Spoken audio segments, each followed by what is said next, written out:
ছোলার ডাল আর পটল দিয়ে এইভাবে টেস্টি তরকারি করলে আপনারা পটল শেষ হওয়া পর্যন্ত এইভাবে বানাতে পছন্দ করবেন।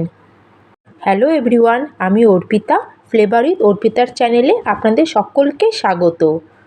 স্কিপ না করে পুরো ভিডিওটা দেখার অনুরোধ রইল। তাহলে চলুন শুরু করা যাক। আজকে এই পটলের তরকারি বানানোর জন্য এখানে আমি নিয়েছি প্রায় 200 গ্রাম মতো দেশি পটল। এই দেশি পটলের তরকারি করলে খেতে বেশি টেস্টি হয়। আর তার সাথে নিয়েছি একটা এরম বড় আলু পটল আপনাদের হিসাব অনুযায়ী কম বেশি করে নিতে পারেন। আর এখানে আমি নিয়েছি ছোলার ডাল। আমার এইটুকুনি পটলের জন্য আমি প্রায় 100 গ্রাম মতো ছোলার ডাল নিয়েছি। ডালটাকে আমি একটা সিটি দিয়ে কুকারে একটু সেদ্ধ করে নিয়েছি। আপনারা চাইলে ছোলার ডালটাকে রান্না করার 3-4 ঘন্টা আগে জলে ভিজিয়ে রাখবেন। এবারে পটলের উপরে আমরা খোসাগুলো ছাড়িয়ে নেব। এখানে পুরোপুরি খোসা আমি ছাড়াবো না, একটু রেখে রেখে আমি পটলের খোসাগুলোকে ছাড়িয়ে নেব। এরকম পটলের গায়ে অল্প অল্প খোসা থাকলে খেতেও খুব ভালো হয়, আর এরম করে পটলের খোসা ছাড়ালে দেখতেও খুব ভালো লাগে। নাহলে আপনারা ছুরি দিয়ে পটলের এইভাবে ছিলকাগুলোকে ছাড়িয়ে নিতে পারেন, এতেও কোনো অসুবিধা নেই। যেটা আপনাদের সুবিধা হয় সেটা করবেন। এবার পটলটাকে আমি এইভাবে মাঝখান থেকে 2 টুকরো করে নেব, আর দেখতে কত ভালো লাগছে। বন্ধুরা, আপনাদের কাছে অনুরোধ রইল, আমার যদি ভিডিওটা আপনাদের ভালো লাগে অবশ্যই লাইক করবেন, এবং আমার চ্যানেলে নতুন বন্ধু হয়ে থাকলে আমার চ্যানেলকে সাবস্ক্রাইব করতে ভুলবেন না। এবার আলুটাকে আমি পিস করে কেটে নিলাম। আলুর আমি মিডিয়াম সাইজের পিস করছি, তাহলে তরকারির মধ্যে এটা তাড়াতাড়ি সেদ্ধ হয়ে যাবে। আর এইভাবে জলে দিয়ে দিলাম, আলুটা কালো হবে না। এবার গ্যাসের উপর কড়াই বসিয়ে তাতে 2 চামচ সর্ষের তেল দিয়ে তেলটা গরম হলে আলুগুলোকে দিয়ে সামান্য একটু নুন আর একটু হলুদ দিয়ে আলুগুলোকে আমি একটু লাল করে ভেজে নেব। আলুকে এখানে সেদ্ধ করার দরকার নেই, হালকা লাল হলে এগুলোকে উঠিয়ে নেব। আলুগুলো ভাজা হয়ে গেলে ওই একই তেলের মধ্যে আমি কেটে রাখা পটলগুলো দিয়ে দেবো। এবার এর মধ্যে দিয়ে দেবো স্বাদ অনুসারে নুন, আর এখানে হলুদের গুঁড়ো দেওয়ার দরকার নেই, খালি নুন দিয়ে পটলগুলোকে আমি একটু লাল লাল করে ভেজে নেব। পটল দেওয়ার পরে গ্যাসের ফ্লেমটাকে লো মিডিয়ামে রেখে আমরা পটলগুলোকে ভেজে নেব। পটলগুলোকে এইভাবে লাল লাল করে আমি একটু ভেজে নিয়েছি, তাহলে খেতে পটলটা ভালো লাগে। এবার এগুলোকে আমি বার করে নিচ্ছি। কড়াতে যেটুকুনি তেল ছিল তার মধ্যে আরেকটু আমি 2-3 চামচ মতো সর্ষের তেল দিয়ে নিলাম। তেলটা একটু ভালো মতো গরম হলে ওতে দিয়ে দেবো সামান্য একটু জিরে আর একটা তেজপাতা ফোড়নে। জিরে দেওয়ার পর 4-5 সেকেন্ড পরে দিয়ে দেবো একটা বড় সাইজের পেঁয়াজ কুচি। পেঁয়াজ দেওয়ার পরে গ্যাসের ফ্লেমটাকে লো মিডিয়ামে রেখে আমরা এটা হালকা লাল করে ভেজে নেব। এখানে আমি তরকারির জন্য একটা মশলা বানাবো, তার জন্য এখানে আমি 8-10 কোয়া মতো রসুন নিয়েছি, 2 ইঞ্চি মতো রসুন টুকরো করে নিয়েছি, আর 4-5টা কাঁচা লঙ্কা নিয়েছি, আর একটা বড় সাইজের টমেটোকে কুচিয়ে নিয়েছি। এখানে আমরা রসুনটা বেশি দেবো, আদাটা কম দেবো। এবার মশলাটা আমি মিক্সিতে দিয়ে এটাকে আমি ভালো করে পেস্ট বানিয়ে নেব। এবার এখানে আমি দিয়ে দিচ্ছি একটু ধনেপাতা। এটাকে আমাকে আগেই দিতে হতো পেস্ট করার সময়, আমি ভুলে গেছিলাম। এটাকে দিয়ে আমি পেস্ট বানিয়ে নেব। এটা দেওয়ার জন্য সুন্দর একটা টেস্ট আর গন্ধ আসবে। আর এদিকে আমার পেঁয়াজটা লাল মতো ভাজা হয়ে গেছে। এবার যে মশলার পেস্টটা বানালাম এটা আমি এর মধ্যে দিয়ে দেবো। এবার মশলাটা দেবার পরে ভালো করে আমরা পেঁয়াজের সাথে এই মশলাটাকেও একটু কষিয়ে নেব।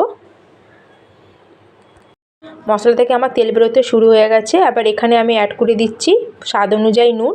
নুন আমরা আলু পটল ভাজার সময়ও দিয়েছিলাম, নুনটা একটু বুঝে দেবেন। এখানে দিয়ে দিলাম আমি 1 চামচ মতো হলুদ আর 1/2 চামচ মতো কাশ্মীরি লঙ্কা পাউডার। এই সময় গ্যাসের ফ্লেমটাকে লোতে করে সব মশলাগুলোকে ভালো করে মিক্স করে আমরা এটাকে 2-3 মিনিটের জন্য একটু ভালো করে কষিয়ে নেব। মশলাটাকে কষানোর সময় সামান্য একটু মিক্সি ধোয়া জল আমি দিলাম। এইভাবে সব ভালো করে মিক্স করে আমরা কষিয়ে নেব। আর এই দেখুন মশলা ভালো মতো কষানো হয়ে গেছে, আর মশলা থেকে তেল বেরোতেও শুরু হয়ে গেছে। এই সময় আমি এখানে অ্যাড করে দেবো ছোলার ডালটাকে। এবার ডালের সাথে আমরা ভেজে রাখা আলুগুলোকেও দিয়ে দিলাম, কিন্তু এই সময় আমি এখন পটল দেবো না, পটল আমরা পরে দেবো। আলু ভাজার সময় আলু সেদ্ধ হয়নি, তাই জন্য ডালের সাথে এইটাকে ভালো করে কষিয়ে আমরা আলু আর ডালটাকে ভালো করে সেদ্ধ হতে দেবো। গ্যাসের ফ্লেমকে লোতে রেখে আমরা আলু আর ডালকে ভালো করে মশলার সাথে কষিয়ে নেব। এইটা ভালোভাবে কষানো হয়ে গেছে। এবার এর মধ্যে দিয়ে দিলাম গরম জল। আলু আর ডালটা যাতে ভালো করে সেদ্ধ হয়ে যায় সেই পরিমাণে আমাদের জলটা দিতে হবে এখানে। বেশি জল এখানে আমি দেবো না, কারণ এটা আমি বেশি ঝোল করব না।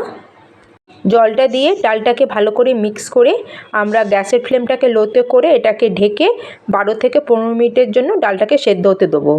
এবার এখানে একটা মশলা বানিয়ে নেবো। তার জন্য দিয়ে দিলাম ছোটো চামচের 1 চামচ গোটা জিরে, 1 চামচ মতো গোটা ধনে, 1/2 চামচ মৌরি, সামান্য একটু দারচিনি, আর 4-5টা এলাচ, আর 4-5টা লবঙ্গ। মশলাটাকে বেশি ভাজার দরকার নেই। এই সময় গ্যাসের ফ্লেমটাকে আমরা লোতে করে 1.5 থেকে 2 মিনিট মতো এটা হালকা একটু ভেজে নেব। তরকারিতে জিরে ধনে পাউডার না ব্যবহার করে এইভাবে যদি আমরা মশলাটাকে ভেজে এই মশলাটা যদি তরকারিতে অ্যাড করি, তাহলে যে তরকারি বানান না কেন তার টেস্ট অনেক গুণ বেড়ে যায়। মশলাটা আমার ভাজা হয়ে গেছে। এটাকে এবার ঠান্ডা করে আমি মিক্সিতে একটা ফাইন পাউডার বানিয়ে নেব। এইদিকে চলুন তরকারিটাকে আমরা চেক করে নিই। আমার প্রায় 15 মিনিট মতো হয়ে গেছে। এখন আমরা আলুকে আর ডালটাকে একটু চেক করে নেব কেমন সেদ্ধ হয়েছে। এইদিকে দেখুন জলের পরিমাণটা আমাদের আগের থেকে অনেক পরিমাণে কমে গেছে। আর ডালটা এইভাবে চিপে দেখে নিচ্ছে, ডালটাও আমাদের সেদ্ধ হয়ে গেছে। ডাল সেদ্ধও হবে এবং গোটা গোটাও থাকবে, এইভাবে আমাদের সেদ্ধ করতে হবে 90%। আর আলুটাও আমাদের সেদ্ধ হয়ে গেছে। ডাল আর আলুটা 90% মতো সেদ্ধ হয়ে যাওয়ার পরে আমরা এই সময় পটলটাকে অ্যাড করে দেবো। এবার পটলটাকে আলুটাকে আমরা ভালো করে একটু মিক্স করে নেব। আর আমরা যে ভাজা মশলাটা স্পেশাল বানিয়েছিলাম এই তরকারির জন্য, এখানেও 2 চামচ মতো দিয়ে দিলাম। আর আপনাদের কাছে যদি কসুরি মেথি থাকে তাই সামান্য 1 চামচ মতো কসুরি মেথি হাতে একটু ক্র্যাশ করে দিয়ে দেবেন, দেখবেন সবজির টেস্ট কতটা বেড়ে যায়।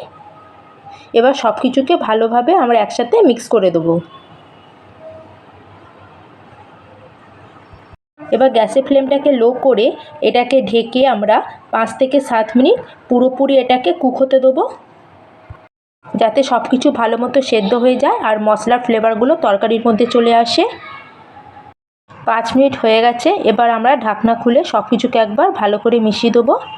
এখানে আমাদের আলু পটল আর ডাল সব ভালো মতো সেদ্ধ হয়ে গেছে, কিন্তু এটা কোনো ঘাটেনি,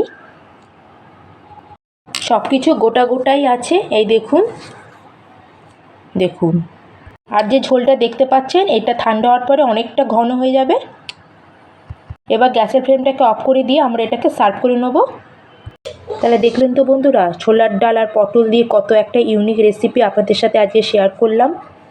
আর এটা ভাত, রুটি, পরোটা, লুচি সব কিছুর সাথেই এটা আপনি খেতে পারবেন, আর খেতেও খুব অসাধারণ।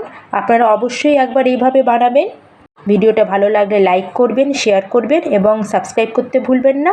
তাহলে দেখা হচ্ছে অন্য একটি নতুন ভিডিও নিয়ে।